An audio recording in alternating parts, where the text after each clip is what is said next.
విద్యుత్ కమిషన్ పై కేసీఆర్ పిటిషన్ సబబే అమ్మా ఇల్లు రాస్తురా. రాష్ట్ర హైకోర్టు ధర్మాసనం స్పష్టీకరణ, అభ్యంతరాలు తోసిపుచ్చిన బెంచ్ నంబర్ కేటాయించాలని రిజిస్ట్రీకి ఆదేశం. పిటిషన్లోని అంశాలపై నేడు విచారణ. కేసీఆర్ తరఫున సుప్రీం న్యాయవాది ఆదిత్య సోంధి బలమైన వాదనలు. ఈయన పర్ డే 30 లక్షలు 40 లక్షలు తీసుకుంటాడు ఆదిత్య సోంధి పర్ డే.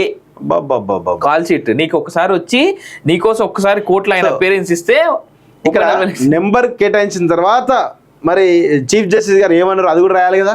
రాయలేదు, నెంబర్ వరకే రాసిర్రు. నెంబర్ మీద మొట్టికాయలు వేసినట్టు రాసినట్టు కనబడుతోంది. ఎంత దారుణంగా అంటే అందులోనేమో ఇలా వెలుగులు లేదు. ఇగో ఎంక్వైరీ కమిషన్ విచారిస్తే తప్పేంది, విచారణ నిలిపేస్తూ స్టే ఇవ్వడం. పవర్ కమిషన్ రద్దు చేయాలన్న కేసీఆర్ పిటిషన్ పై హైకోర్టు పిటిషన్ కు నెంబర్ కేటాయించిన రిజిస్ట్రీకి ఆదేశం. ఇవాళ విచారణ చేస్తామని వెల్లడి. ఇదే ఇళ్ళనేమో ఇట్లా ఏది విద్యుత్ కొనుగోలు థర్మల్ ప్లాంట్ల నిర్మాణంపై జస్టిస్ ఎల్ నరసింహారెడ్డి నేతృత్వంలో విచారణ సంఘం ఏర్పాటును సవాల్ చేస్తూ మాజీ ముఖ్యమంత్రి కేసీఆర్ దాఖలు చేసిన పిటిషన్కు నెంబర్ కేటాయించి హైకోర్టు నిర్ణయించింది. ఈ మేరకు హైకోర్టు ప్రధాన న్యాయమూర్తి జస్టిస్ ఆలోక్ అరాదే, అనిల్ కుమార్తో కూడిన ద్విసభ్య ధర్మాసనం గురువారం హైకోర్టు రిజిస్ట్రీకి ఆదేశాలు జారీ చేసింది. విద్యుత్ వ్యవహారాలపై రాష్ట్ర ప్రభుత్వం ఈ ఏడాది మార్చి 14 జస్టిస్ నరసింహారెడ్డి నేతృత్వంలో విచారణ సంఘాన్ని నియమించింది.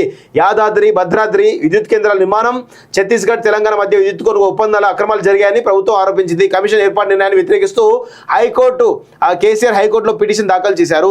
వాస్తవంగా అసెంబ్లీలో జరిగినటువంటి చర్చల్లో విచారణ కమిటీ వేయాలని చెప్పిందే జగదీశ్వర్ రెడ్డి. మరి ఈరోజు వాళ్ళు మీ ఆదేశాల ప్రకారం కమిషన్ ఇస్తే దాన్ని వద్దని చెప్పేసి ఈరోజు మీరు హైకోర్టుకు వెళ్ళడం ఎంత దుర్మార్గం. అంటే ప్రజల్ని ఈజీగా తప్పుదో పట్టియొచ్చు అనేటువంటి ఉద్దేశం వాళ్ళ.